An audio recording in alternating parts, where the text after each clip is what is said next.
Амастарбы, бүгүн биз япон тилинде өзүбүздү тааныштырганды үйрөнөбүз. Ал үчүн мурунку видеолордо айткандай эле NHK Учим русский язык деген каналына киребиз. Бул сайт ушундай. Анан научи нас сенсей деген бөлүмүнө киребиз. Анан биринчи сабагын басабыз. Анан ошол биринчи сабактын алды жагында посмотреть этот урок деген бөлүмү бар. Бассаңыздар мындай диалог чыгат. Биринчи улуттөрүлүү. Хажимемашите. Ваташи ва Анна десу. Анна айтат: очень приятно, меня зовут Анна дейді. Хажимемашите бул ошо өзүңүздү тааныштырып атканда башына кое турчу сөз болуп эсептелет. Андан кийин ушул хажимемашитени айтып туруп, андан кийин менин атым Анна. Болсо мен Аннамын деп өзүн тааныштырыш керек.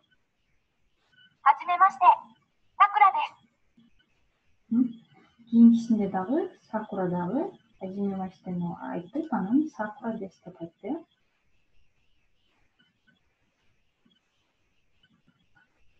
Бул жакта которулушу бар. Йорошуку онегай шимасу. Таанышкандан кийин ушуну айтабыз. Прошу любите жаловать деп которулат. Кочира косо. Кийинкиси мне тоже очень приятно dedi. Мына ушундай диалогдон турат. Ушул сөздөрдү жатташ керек. Анан бул жакта кичине грамматикалык түшүндүрмөсү бар. Бул жакта мисалы ва мүчөсү кайсы убакта колдонулат, анан дес деген мүчө кайсы убакта колдонулат. Ваташи деген мисалы биринчи Анна айтып атпайбы? Ваташи ва Анна десе, ваташи бул мен, ва бул мүчө, Анна бул кишинин аты, Анна. Анан дес бул дагы мүчө болуп эсептелет.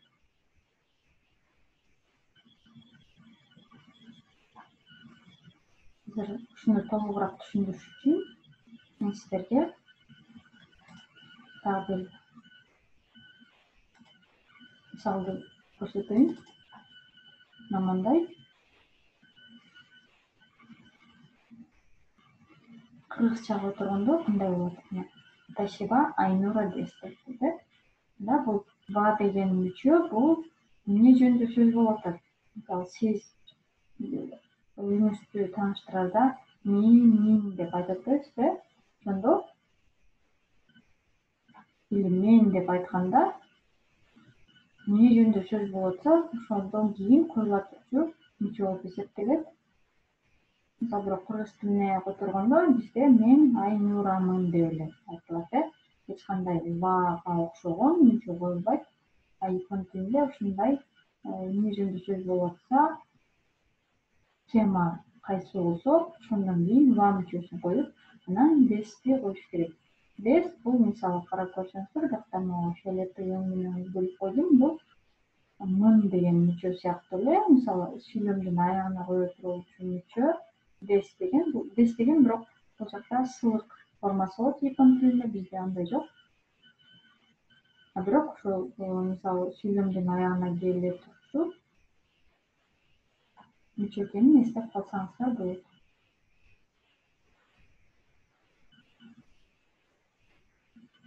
Мына ушундай.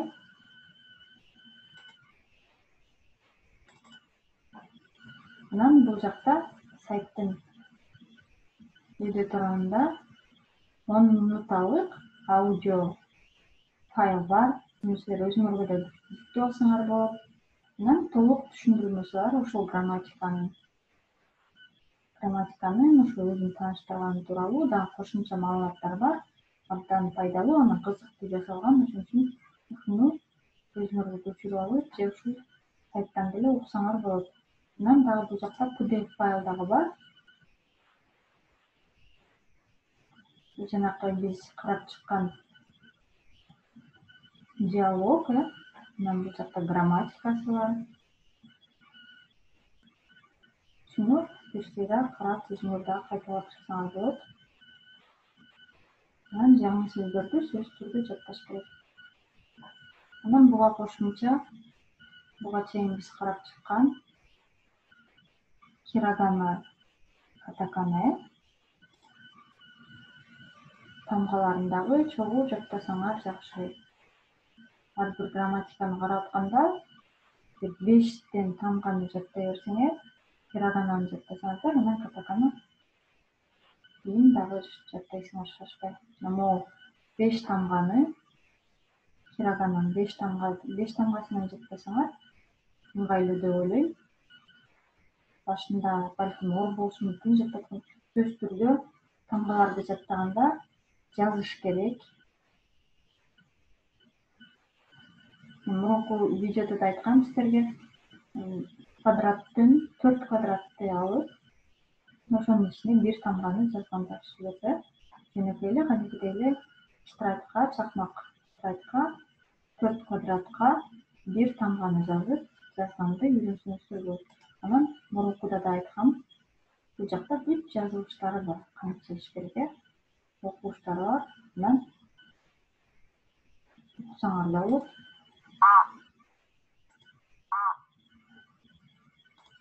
Мына ушинтип бир-аздан грамматикаларды да текшере караганда күнүнө 5 тамгадан жаттап, аны жазып, улам кайталап турсаңыздар, бат жаттайсыздар деп ойлойм. Мына ушундай сабак болду. Эгер суроолоруңуздар болсо, комментарийга жазыңыздар, анан дагы каналга дагы жазып койсоңуздар болот.